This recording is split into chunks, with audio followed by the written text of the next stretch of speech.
Welcome back to the Women's Basketball Summit, the online platform for players, coaches, and parents. I am super excited today to be talking to the new head coach of the women's basketball team at Boston University. So Marisa Mosley, welcome to the call. Thank you so much for having me. So I am so excited to talk to you about just kind of getting hired at BU because I'm a local kid, so I am so excited. But let's first talk about kind of your experience as a basketball player in high school and how you played at Boston University, and then we'll get into your coaching. Yeah, so I grew up in Springfield, Mass. Played at Longmeadow High School. Actually was in a program called the METCO program that bused kids from the city out into the suburbs. So I did that actually 1st through 12th grade, which was probably really pivotal in my ability to go on and play collegiately just because the basketball was so much better there. Earned the scholarship to BU and started as the fall of 2000. We thought we were a really cool class of 2000. And then when I graduated in 04, finished up my career, we went to the NCAA tournament, first time in school history, my junior year in 03, which was awesome.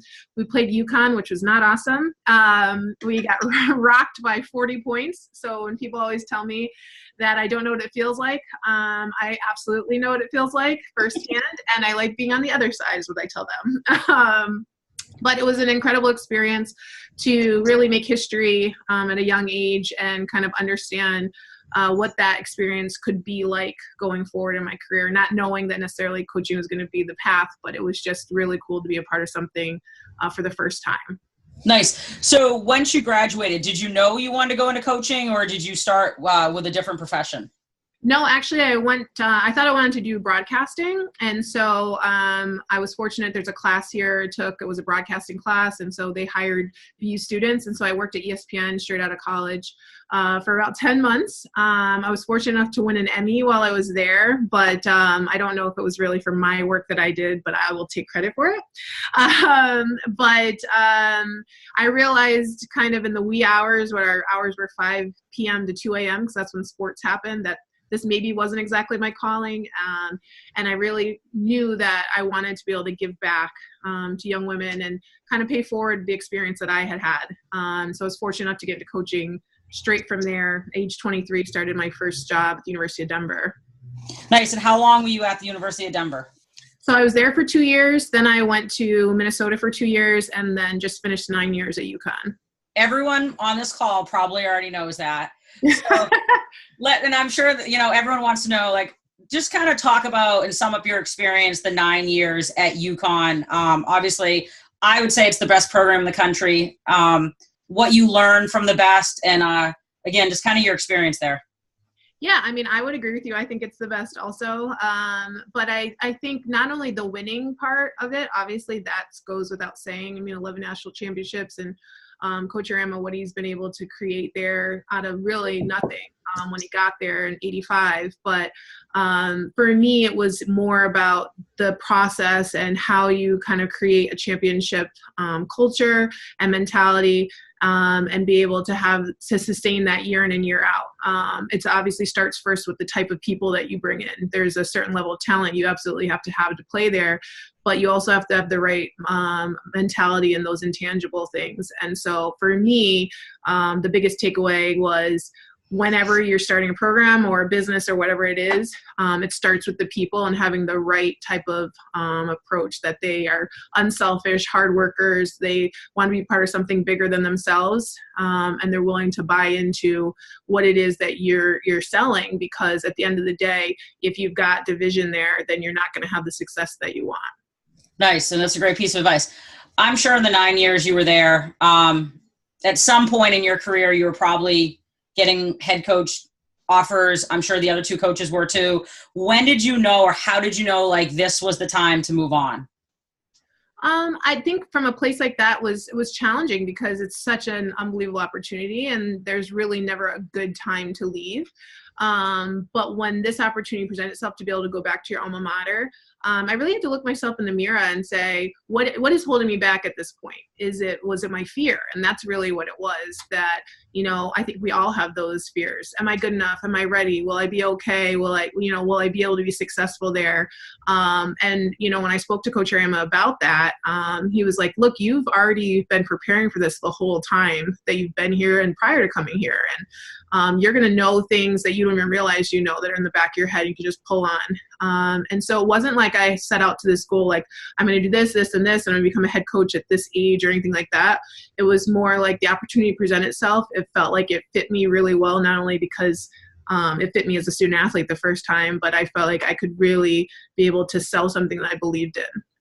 Nice. So you've been on campus, is it 2 months?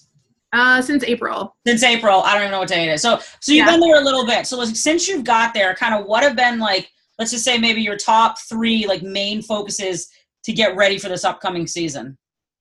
Well, I was fortunate enough to come in and we had summer session with my kids. So I had 6 weeks with them.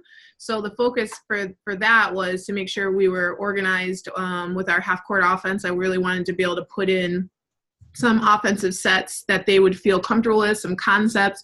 So when we got to fall, it wasn't all brand new.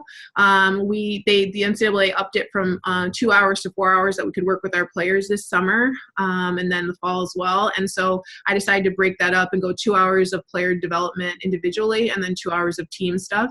And I think that was really helpful. I also wanted to make sure that my freshmen were acclimated to, school and academics and all of that. The biggest thing for me too is as an alum, I wanted to make sure I really was able to connect with some of the alumni and find out from them what are some of the ways that they want to better be engaged around the program so that we can do a good job of bringing them back in and reconnecting. Nice. So you've had your players there for the summer. When did the freshmen come in to prepare for the season? So everybody got here on July 2nd, and they stayed for 6 weeks. So they just went home this past Thursday. They all took one class, and of the 6 weeks, we did 5 weeks of actual basketball and then lifting and conditioning. So we gave them that first week just to really catch their breath and get moved in and get settled. Nice. So talk about, obviously you got hired, you had to pick your coaching staff. What were you looking when you were trying to hire your staff? Are you looking for certain traits when you're hiring coaching staff? Like obviously coaches to coach the post, the guards. Yeah, so one of the main things was I wanted to hire someone who had head coaching experience because I did not.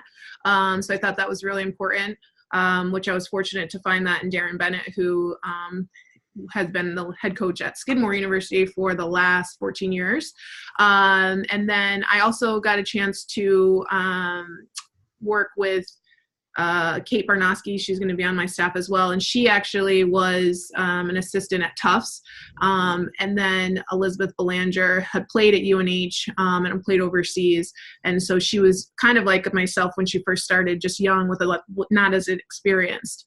But for me, on all 3 of them, I was looking for winners, people who understood how to win and had won everywhere they'd been. And I also wanted people who were really authentic and that came across when they sat with players and their parents, because I think people see through that inauthenticity really quickly. You can't even say it. It's so crazy. No, I think that's for me, that's always been something that feedback I've gotten from people. They felt like they knew me forever and they immediately trusted you with their kids. And so that's a huge part of the recruiting process. And I knew that I needed that within the staff. And then just really hard workers who knew that this was going to be a little bit of a process, but that we had something really special here. Nice. So, I had a new coach my senior year at Hofstra. It was Coach Jack, who everyone probably knows, the University of Buffalo. Yeah. And so they say with a new coach, really you need kind of like 4 years because you need to get your players. You need to recruit your players. So coming in with the players that were already there, how do you, like, I don't even know how to ask this, but like, how do you, I'm sure that every player there you might not have never recruited, but how do you make it work? So everyone's like buying into your system. I'm sure it's completely different from the other coach. So how do you kind of work that? I think from the day one, like at my press conference, I let them know, one of the questions I got was obviously recruiting's a huge thing. That must be your focus. And I was like, actually, no, like my current team, this is who we have. There's not going to be anybody new coming in. Besides our freshmen, and they were already here as well. And I hadn't recruited any of those kids. So I want them to understand that right now we are our team and this is what's important. And yeah, I'm going to have to go out and find other players, but there's not going to be my players and then the other coaches' players. We're all a part of this, and we're all going to experience the positives and the negatives along the way. And I want them to buy into that. I care about them, that I want to build trust, and that at the end of the day, their success will be my success and vice versa. Nice. That very well said. So now we're looking into like your first year as a head coach.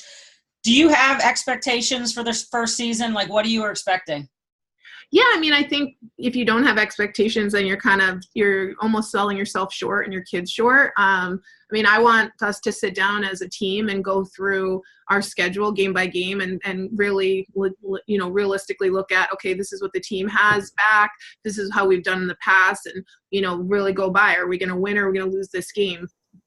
Without having any other information except the stats. And so I want them to have some buy-in too. We haven't done that yet, so I can't really give you a wins or loss kind of expectation, but I want us to go in expecting to win every single game. That's kind of how we approached it at Connecticut. I know I'm not at Connecticut anymore, but I think half the battle is the mentality of expecting to win. And then our approach, the way that we expect to win, it's paying attention to details, taking care of the ball, making sure that we get great shots on every possession, not forcing anything. If someone's more open than you, pass it to them. Just little things that I think are going to help. I mean, they're probably tired of hearing me say it, but we averaged 18 turnovers a game last year. I'm like, if we cut that down and shoot better from the free throw line, we lost 7 games by 7 points or less. So there's a lot of things that we can control, and I think that's the biggest thing. Like, let's control the controllables. The other stuff we have no control over, and see where it takes us. Nice. So we talked about this before we hit record, that strength coach Amanda Kimball, who is still at UConn, she is always on these interviews because I love talking with her. What do you think of the importance of like strength training and conditioning for your team to play at a high level? Well, as you can see, I'm like very buff, so that's obviously very important to me. No, but I think it's huge. We've already seen an increase in this last 6 weeks. A couple of our kids PR'd in high jump testing, and we've increased in our bench and our squatting. So for me, that's a huge part of it, between just pure strength and then also injury prevention, and making sure that we're taking care of areas of their body that potentially they have some weakness, as opposed to other parts. There's no kind of substitute, I think, for that strength and conditioning piece that helps be prepared for the basketball season, and also to be able to maintain throughout the whole season. So having that maintenance lift, staying in touch with our strength coach, Kimball at UConn did an incredible job, not only of keeping our kids healthy and strong, but also mixing up the drills and things that we did to accomplish that, because it also kept it fresh for our kids, kept them competitive, and kept them really top notch. Nice. Not only do I like you because you have a very good sense of humor, but you are a fan of sports performance training, strength training, and I think that's a huge piece with our female athletes in basketball now that I think is missing kind of in middle school and high school. And as soon as they get thrown into college, it's a whole new world. So played Division I, you coached at the highest level. Now you're a head coach. Go 2 parts of this. For the players listening, couple pieces of advice, and then advices you have for coaches out there. Yeah, for the players listening, I would say for you as a player, the biggest thing I can say to prepare yourself is, one, the mental part of the game. Watch as much as you can of basketball. Understand why things are happening at what time. I think oftentimes, even when you're watching the game, and I did this too as a player, you just follow the ball. But if you can start to look at it more globally and see, okay, how did someone use a pick and roll, and then what's happening on the weak side, and how plays develop, or see how defensive schemes go. And so I think that'll help you become a better basketball player. And then just remain coachable. That's the other thing. I think we all can continue to grow and learn, no matter how long you've been playing the game. And I think sometimes kids think, oh, I've maxed out, I've perfected it, but there's no such thing as perfecting the game. I think that's what makes this game so awesome, is you can continually get better at it. As far as for coaches, young coaches getting in, I would say just be a sponge. That was the biggest thing for me. My first day at the University of Denver, and probably first week, I just stuffed envelopes for a week straight. I was like, what did I sign up for? I was like, this is not exactly what I thought coaching was. But at the end of the day, 14 years later, I was able to, be able to work at one of the best programs in the country, win 5 national championships, and just experience incredible things. And the other thing I would say is you never know who's watching you. So this goes for both players and for coaches, but I worked camp at UConn when I was 18 years old. And I just went every day and tried to do the best job I could and have fun and be respectful and be on time and all those things that people don't always pay attention to when you're young. And 10 years later, Coach Ariama's daughter and Morgan Valley, a player at UConn, told him he needs to hire me, and he did based off of those recommendations. So you never know who's watching you and how it could markedly change your life. And for me, that was a huge thing. And my parents told me that, but I bought into it, and it changed the trajectory of my life forever. Nice. That's some great advice. So I am super excited to see you coach in your first season. For everyone that's listening, if they want to learn more about BU, where can they find you guys on social media, website, email? What do you got? Oh my God, I've been wanting to do this forever. Like I'm on the radio or something. Like you can follow me at Terrier Women's Basketball. You can follow me at Marisa Mosley on Twitter. Shout out to all my friends. No, just kidding. I think we're at Terrier WVB is our Twitter. I'm at Marisa Mosley for Twitter. I'm not a great tweeter. I apologize. I'm more of a voyeur, but like you can totally follow me if you want. Please come out and check out our games. We're going to be playing a really exciting brand of basketball that will be, very similar to just a lot of the stuff you've seen at UConn, since that's my my biggest experience. But hopefully you'll enjoy watching our team grow over the year. I think you also have a pretty good Instagram account. I follow you guys on Instagram, but you're always kind of posting about the players and all that. So everyone check that out. Is the schedule out for the season yet? Our schedule is actually being released tomorrow morning. So all right. So when people look on the website, they'll be able to see the schedule. So Coach, I look forward to coming to see you in person, seeing your team play. Best of luck, and we'll talk soon. All right. Awesome. Thank you so much for the opportunity.